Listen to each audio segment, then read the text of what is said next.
Jorge. Okay, we start. He's speaking.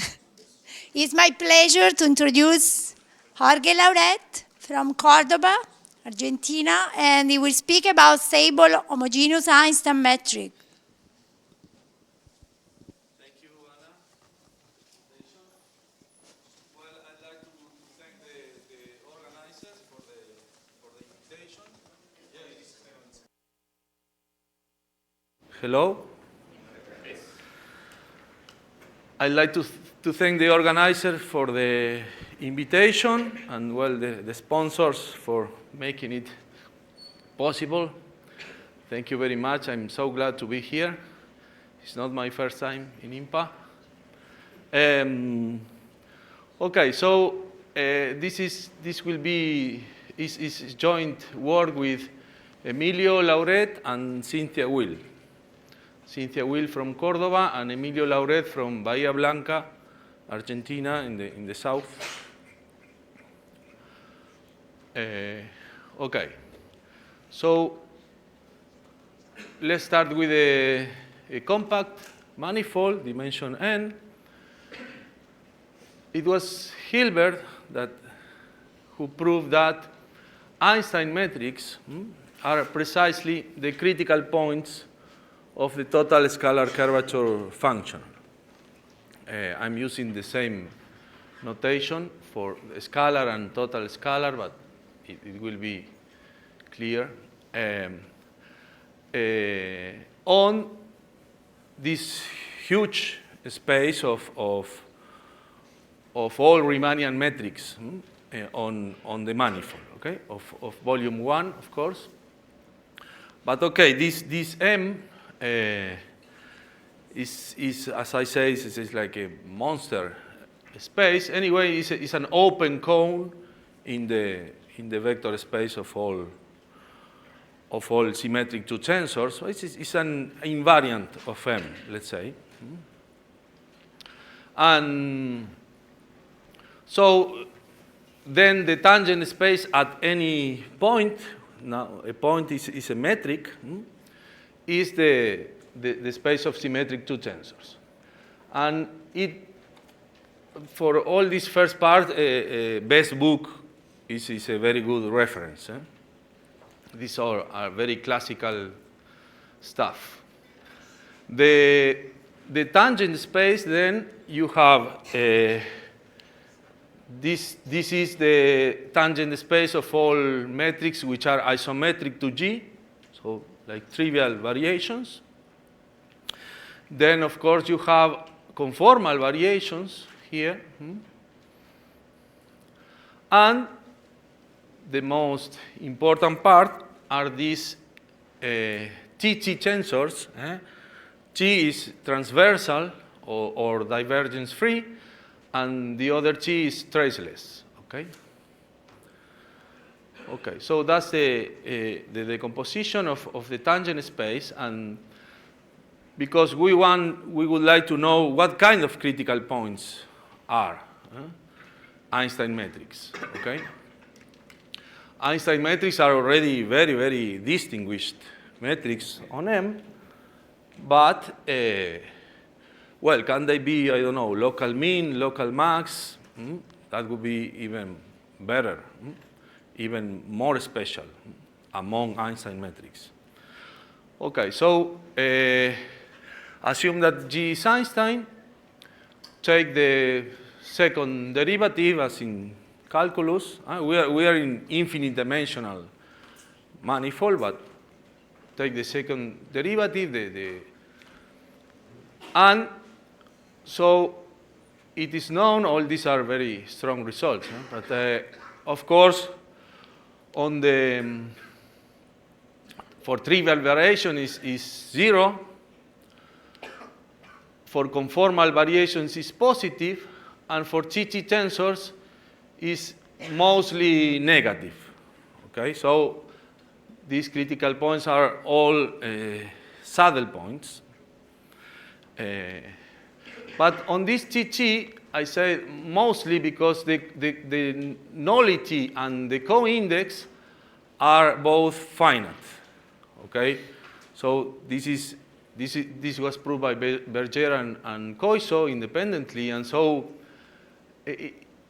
this open, I mean, the natural question: when is this nullity and co-index are zero? No?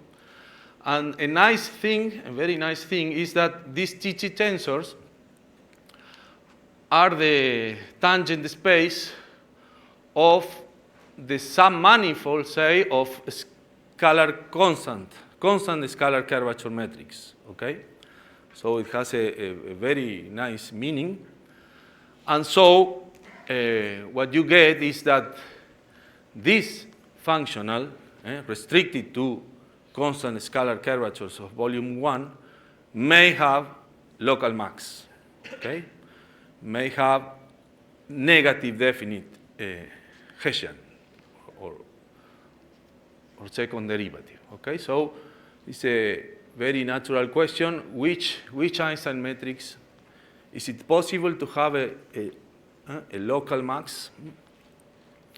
Okay, so then when we call stable, when the second derivative is negative, so that implies a local max, and a necessary condition for local max is semi-stable, let's say non-negative.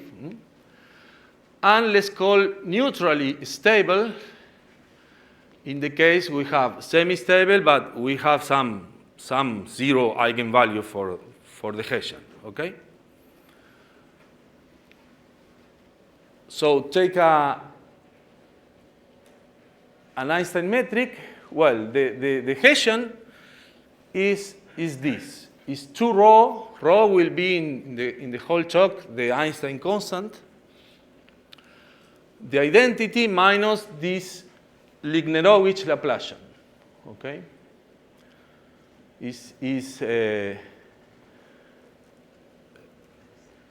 I mean, it's the natural way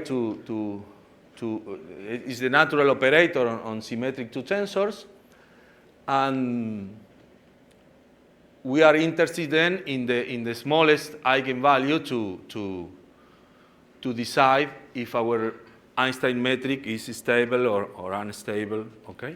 Don't you have an extra minus sign somewhere? It's supposed to be. Well, that depends also, yeah, on maybe some different signs, but it's the best book. I don't know. Maybe there is a minus. He wouldn't have put the minus sign in terms of Navier. Okay, yeah. So this is I don't know, it's a very natural operator, but really, really difficult to compute. Even the smallest eigenvalue is known only for very, very few special metrics. And well, then in terms of this eigenvalue, you have this stability, instability, and non-degenerate. This is important because, I mean, only if you can prove that 2 rho is not an eigenvalue, then you get that the critical point is non-degenerate, and well, Koiso proved that implies that your metric is rigid, which is a very, very important concept. The study of rigidity of Einstein metrics is also very classical, and rigidity is that it is isolated in the moduli space of Einstein metrics. Okay, moduli up to isometry and scaling. No? Okay, so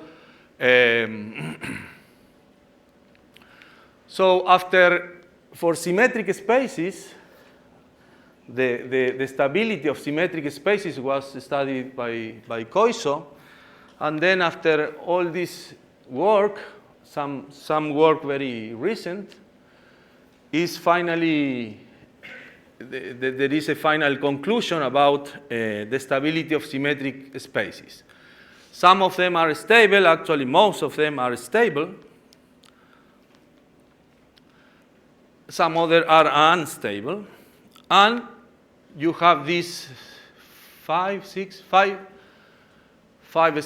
4 families and 1 isolated. which is neutrally stable. And so you don't know if it is a local max or not. You don't know if it is rigid or not. The unstable symmetric spaces are non-degenerate, so you know that they are rigid. But for these ones, you don't know. In red, we have the two cases where you may present this manifold. For instance, this one, the isotropy representation of this homogeneous space is irreducible. Okay, so you only have one G invariant metric, which is a symmetric metric up to scaling, but you may present the same manifold with SU2n minus 1, and so you get more G invariant metrics and directions. The same is for SUN. Any left invariant metric on SUN is a variation. And then you may use some algebra to prove that they are not local max. Or, yes, that they are not local max. So we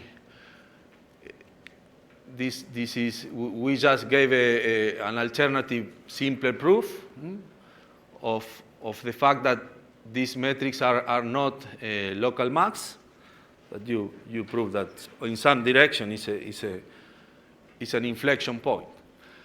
And recently, it was proved that the B invariant metric on SUN is actually rigid for n odd, and the complex Grassmannian. Okay? But this is the other cases are open, even for symmetric spaces. So the idea of this talk, the aim of this talk is this question. It's a big question. One of the main open questions in Best's book is, I put Ziller because, he kept doing this question for many years. What is going on with these symmetric spaces? Are stable Einstein metric which are not symmetric, or we have a theorem here? Okay, so this is the big question, and then we can go to, I don't know, next step after symmetric spaces, homogeneous spaces. Huge step, though. You are now in a jungle, no tables. And so consider a compact homogeneous manifold is when you have a compact Lie group acting transitively, and fix that compact group G. And so from now on, we would like to talk about this category of G invariant geometry on M. Okay? That G gives you, G is not unique, but each transitive G gives you a presentation of M as a homogeneous space. Assume that it's almost effective, which is just that only a finite number of elements of G are acting as the identity. K is the isotropy subgroup at some point O, any point. All points are equivalent here. And what you do in homogeneous geometry, then you go to the Lie algebra and consider what is called a reductive decomposition. P is an add K invariant complement of K in G, and so can be identified with the tangent space at the origin. And well, then you play here on this P for whatever the geometric structure you want to study. For metrics, Riemannian metrics, you have that the G invariant Riemannian metrics are precisely the add K invariant inner products on P. Okay?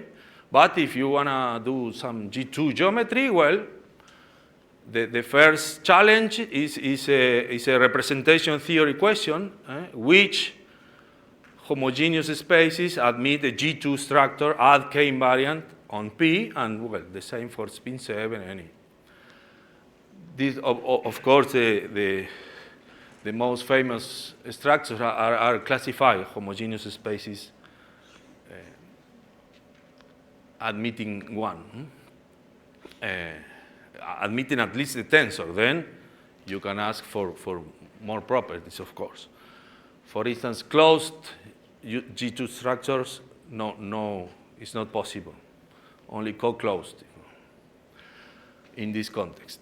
Okay, so take a G invariant metric, just an inner product on P at K invariant, and then the tangent space on this M now are all Riemannian metrics, not only G invariant. But for all,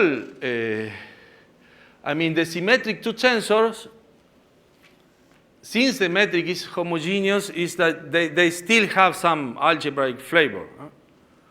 All the symmetric two tensors are these maps, okay?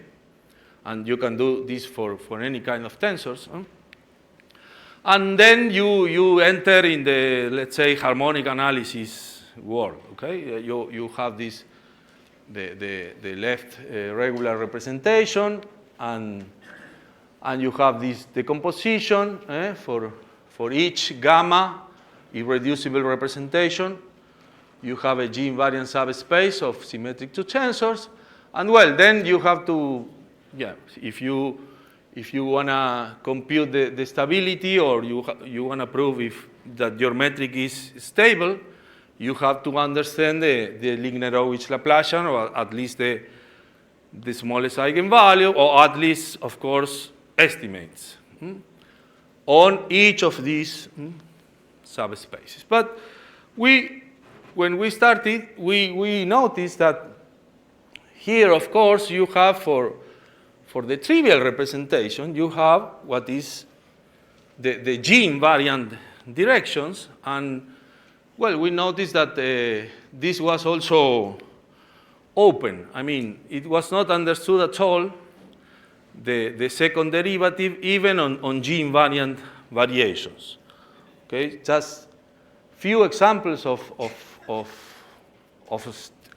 G stable, let's say, in this, and so few examples of local max, only when K is a maximal compact subgroup of G, which is a very special case.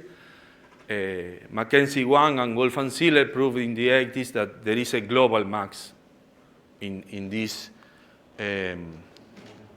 space of G invariant metrics, but only that. So this was because, of course, this is an abstraction to have a stable metric. It has to be G stable first. So we focus on this finite dimensional subspace and study the Lignerowicz Laplacian there. So let's start again. So I have a homogeneous space. Take the G invariant matrix. So this space is a finite dimensional manifold. It is of dimension 1. Sorry. It is of dimension 1 when the isotropy representation P is irreducible, like for irreducible symmetric spaces. So in that case, you don't have G invariant life. But it could be very big and complicated. It will depend on how your representation P as a K representation decomposed in irreducible sub-modulo, sub-representations, and if you have an equivalent representation among them, well, so in the G invariant setting, you have this scalar curvature functional, because of course in the homogeneous case, the scalar curvature is just a number, and the gradient is precisely minus the Ricci tensor. So the Ricci flow is precisely the gradient flow of this functional. And so it's very easy to see, of course, that a critical point is precisely an Einstein metric. So our question 2 about is to study G stability of G invariant Einstein metrics. Okay. Okay. So in this case, we have, I mean, what's the version of diffeomorphism we have here? Well, we have this kind of algebraic diffeomorphism, if you want, are the automorphisms of G taking K in K. These are essentially the normalizer of K in G. And so this will play the role of trivial variations, and we have, this is essentially a result by Mackenzie Wang this really plays the role of trivial variation, and then you have, well, the multiples of your metric G and the TT tensors, but G invariant, of course. Okay, so in many cases, actually, we don't have this. So it's like usually G invariant Einstein metrics have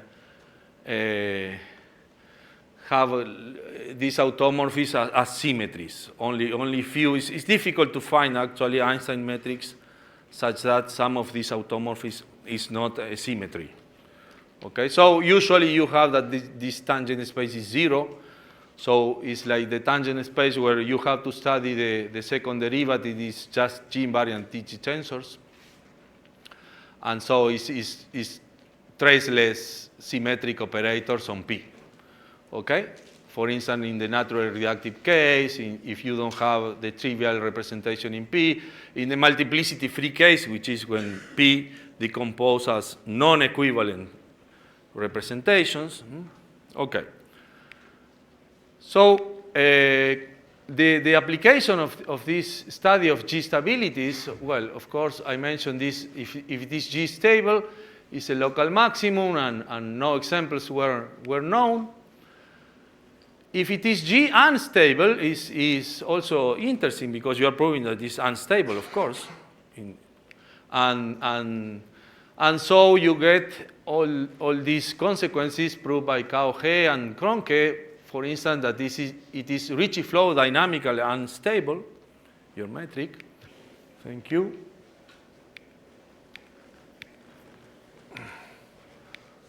As I said, if you find a G unstable direction, you are proving that your metric does not realize the Yamaha invariant.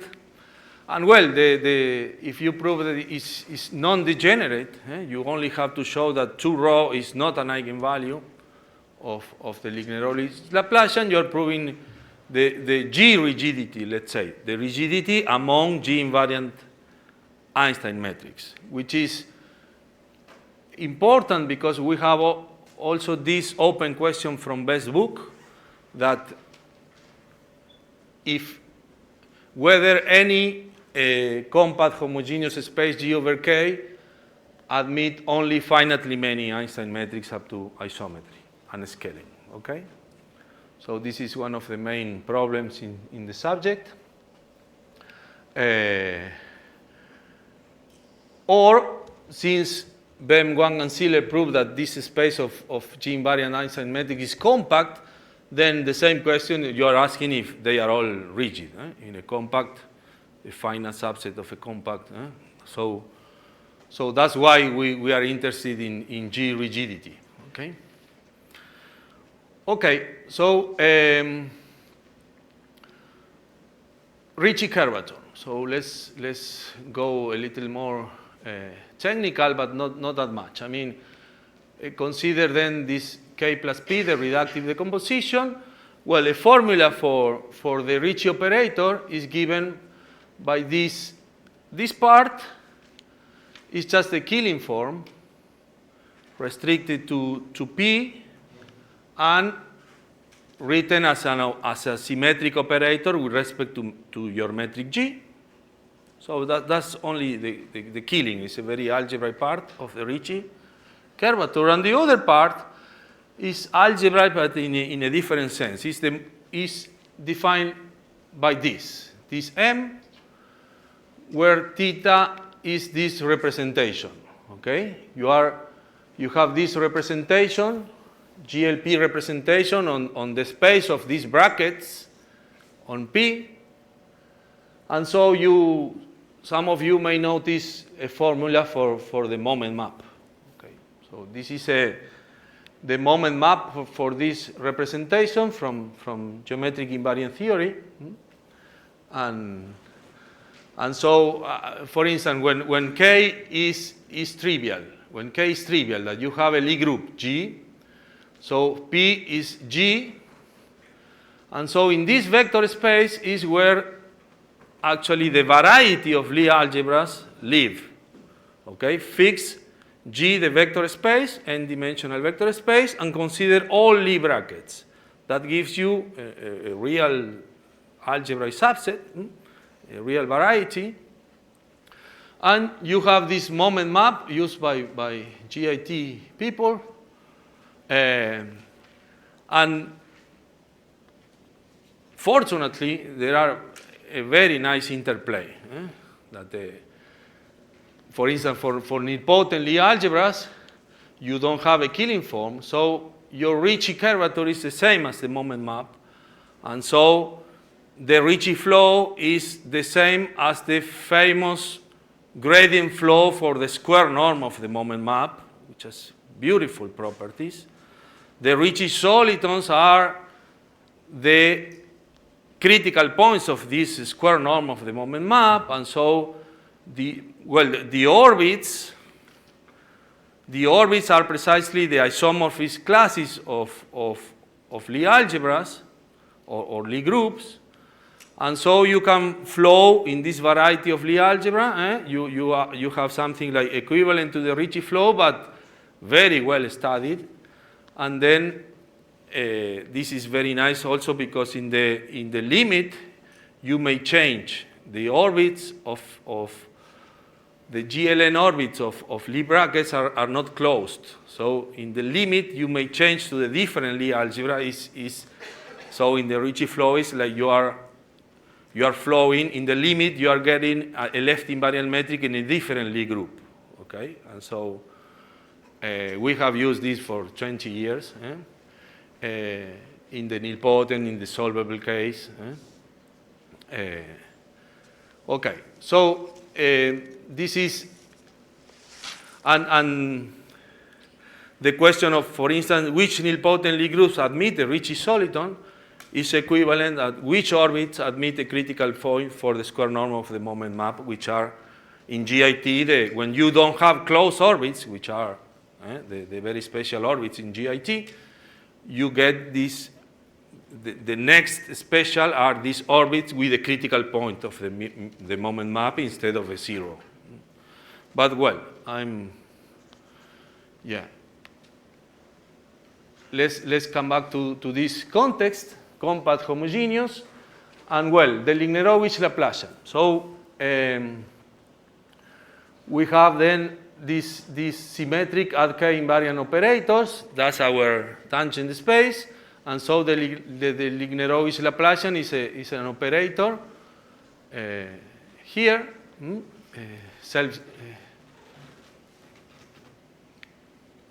And well, what happened is that actually with Cynthia we started to study the prescribed Ricci curvature problem. It's another classical problem. And so for that, you need to understand the differential of the Ricci map, the map which is sending each metric to the Ricci tensor or the Ricci operator. And so this is kind of the differential of the moment map, and then we were able to use all these things which are very nice in GIT to compute this and so this, because of course the second derivative of a scalar is very related with the differential of Ricci. And so we get a formula for this Lignerowicz Laplacian, a very, yeah, we are still trying. It would be nice to get more theoretical results from this formula, but it's not that easy to use.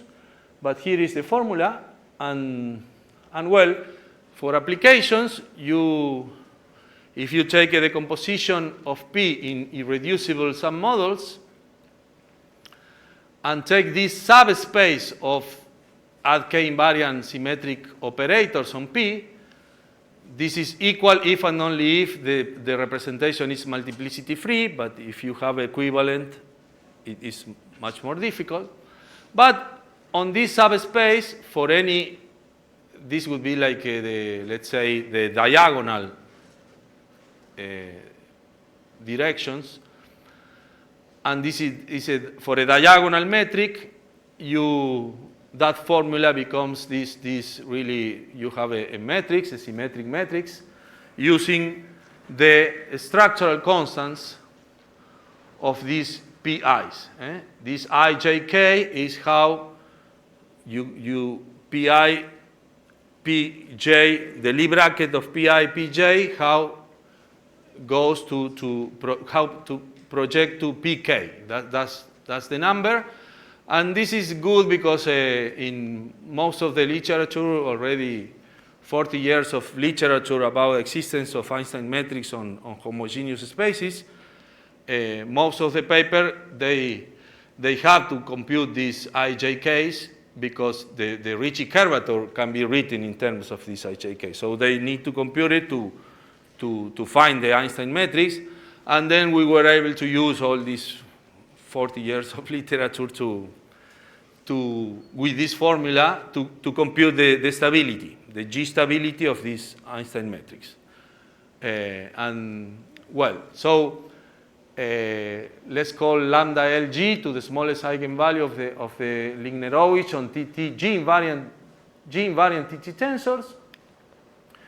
This is G stable then, and for instance, we apply with Cynthia to these generalized Wallach spaces, which has 5 families and 10 sporadic examples, but each space has between 2 and 4 Einstein metrics, and you can compute the stability. And well, of course, we were looking for these jewels which are G-stable metrics, and we found only 2.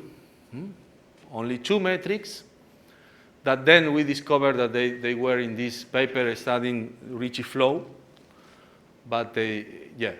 So, and for flag manifolds with second Betti number 1, you have 3 spaces. Each one admits between 3 and 6 Einstein metrics. We found that it's G-stable if and only if Kähler.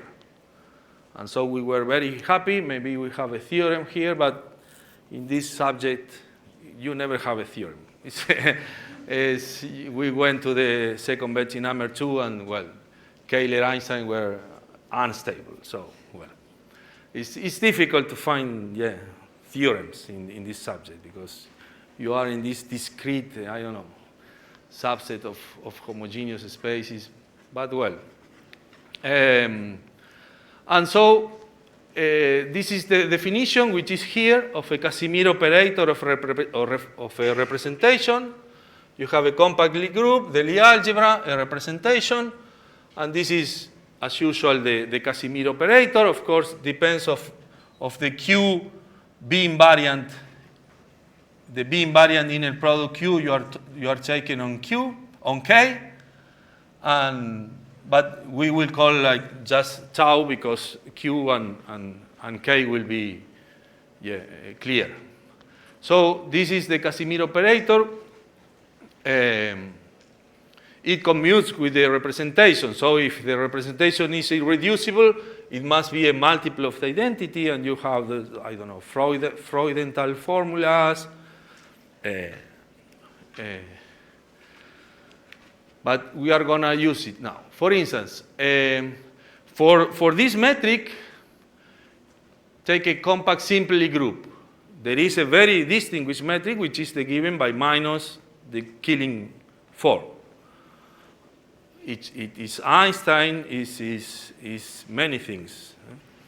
In complex geometry, is also very studied. And then the formula for the Lignerovich Laplacian is precisely the Casimir operator of this representation sim of G of the Lie algebra G, which is a very classical, and then you go to the books and take which is the smallest eigenvalue, and you get this result for G stability. And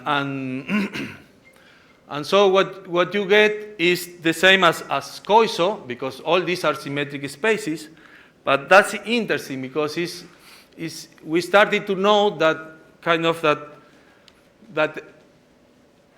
I mean, Koiso proved that this space had an unstable direction, but then with this we are proving that actually there is a G unstable direction, okay?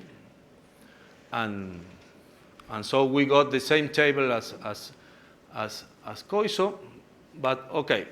So this is the first application, and so let's go to standard metrics. On a homogeneous space with G semi-simple, you also have a distinguished, at least from the algebra point of view, Riemannian metric, which is called a standard metric and is defined by minus the killing form on P. Okay? So this is the standard metric.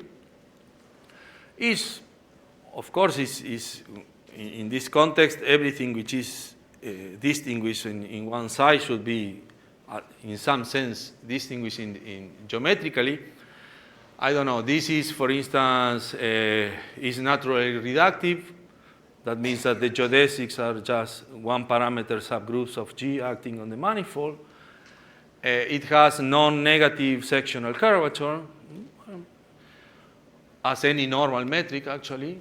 But okay, beyond isotropy reducible homogeneous spaces, which were classified by Gulf, because in that case, of course, the standard metric is Einstein, then there was this classification like a tour de force in representation theory by Wang and Siller.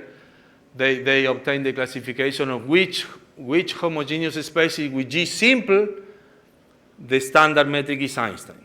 Okay? And they got, tables and tables, 10 infinite families, 2 construction, and 22 isolated examples. Okay? And a good thing here is that since the metric is special, then the Lignerovich Laplacian, it has this form. Okay? So it's like these add P, X, Y's are operators from P to P, are in this case skew symmetric because the metric is the standard one. So this looks like a Casimir. It's not a Casimir because P is not a Lie algebra, but it looks like one Casimir for some representation. And so indeed we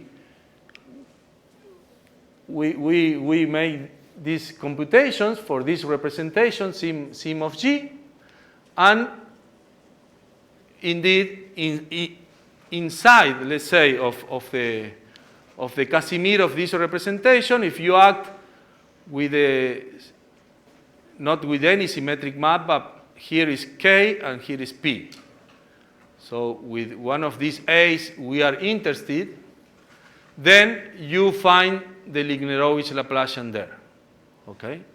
But then it looks like you may get estimates for the smallest eigenvalue of delta L in terms of the eigenvalues of this which is in the books, which are in the books, the eigenvalues of that Casimir, of this classical.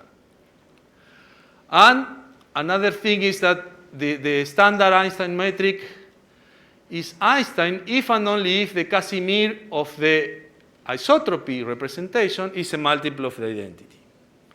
Okay, that was what one Sealer classified. When the Casimir on each pi is a multiple of the identity when all the multiples are equal. But okay, so this is the estimate. It's a completely, I don't know, purely theoretically condition, sufficient condition. This is purely algebraic. That you get that the Einstein metric, the standard Einstein metric, is one of these jewels, local max. And we need the minimum and the maximum eigenvalue. As I say, you go to the books and you have the eigenvalues. And, well, as a corollary, these 20 exceptional, with G exceptional cases, these 20 sporadic examples, we were able to prove that they are G stable almost for free with this corollary. I say almost for free because otherwise you have to go and to see if you have an unstable. This is one of the only theorems we have. I mean that this is clean. So 14 of these 20 cases are G stable. Among these 14, you have the 3 full flag manifolds. These are kind of E8 over T8 is a complicated homogeneous space. The variables of your function, you are trying to prove that you have a local max. Well, the computer cannot do that, cannot do this yet. You have 119 variables. And so you are getting for free that this is a local max. And then in all other cases, we were able to find a G unstable direction. So it was complete the study of this standard Einstein metric for G simple. And then with Valeria Gutierrez, which is here, I hope,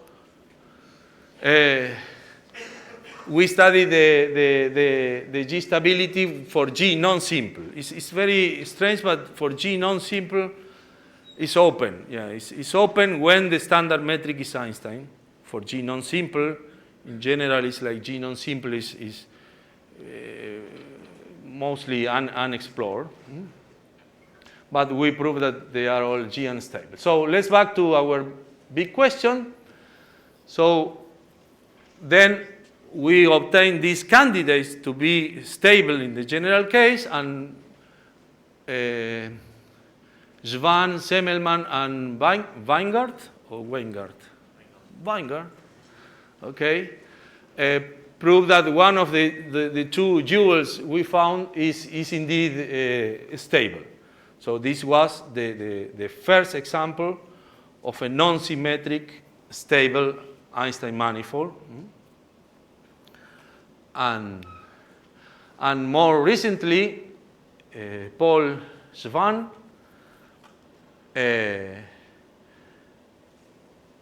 went beyond that, went to all these other G-stable candidates we have. He was able to prove a very nice formula for the Lignerowicz Laplacian in terms of these Casimir operators, but many different Casimir operators for different representation, different groups, okay? And so with that, he's able to get estimates for the smallest eigenvalue on each of these gammas, okay? On each of these gammas, and rule out all but finitely many gammas with a computer, okay? In specific cases. When you have a family, well, you do it for the up to some dimension, okay? But so, for instance, but well, sometimes he's able to rule out all of them and then to obtain several examples of stable standard Einstein metrics for this standard.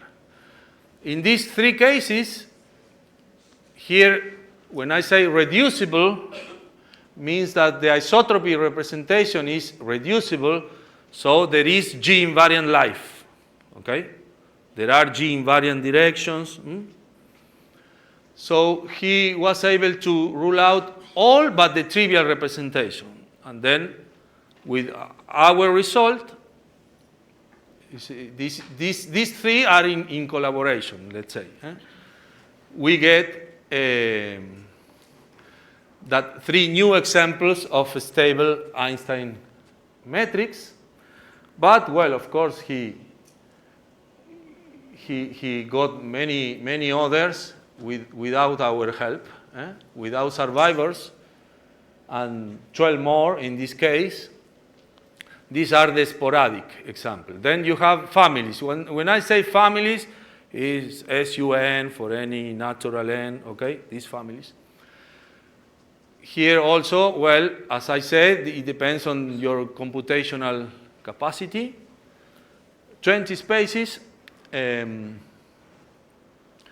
the irreducible case, that we cannot say anything here, okay, because the G invariant is nothing. He got, for instance, for the sporadic table, 9 of a total of 18, 8 of a total of 15 with G exceptional, and 60 spaces among the families. So we get to a total of 112 stable non-symmetric Einstein metrics. Credit or debit? 112. And in all the other, actually, most of them, maybe there are one or two, but the remaining spaces, we already proved that there are G unstable directions. So this kind of complete the study of the general stability, because G unstable implies unstable, of course. Okay. So very nice. And well, after all this work, there is a nice question. I want to finish with this. Is assume that you are in the reducible case, so you have G invariant life. Otherwise, the question is make no sense. But so we have this. Is it true that G stable implies stable? It's like or equivalently, almost, because you have these zeros, but equivalent is this, if you want, romantic question. I mean, if the instability of a homogeneous metric is always explained by G invariant instability. I'm not saying that any unstable direction is G invariant at all, but it's like it would stay in the category. But well, we don't know. We don't know. Yeah, it sounds very optimistic, but and as I said, usually no theorems here, but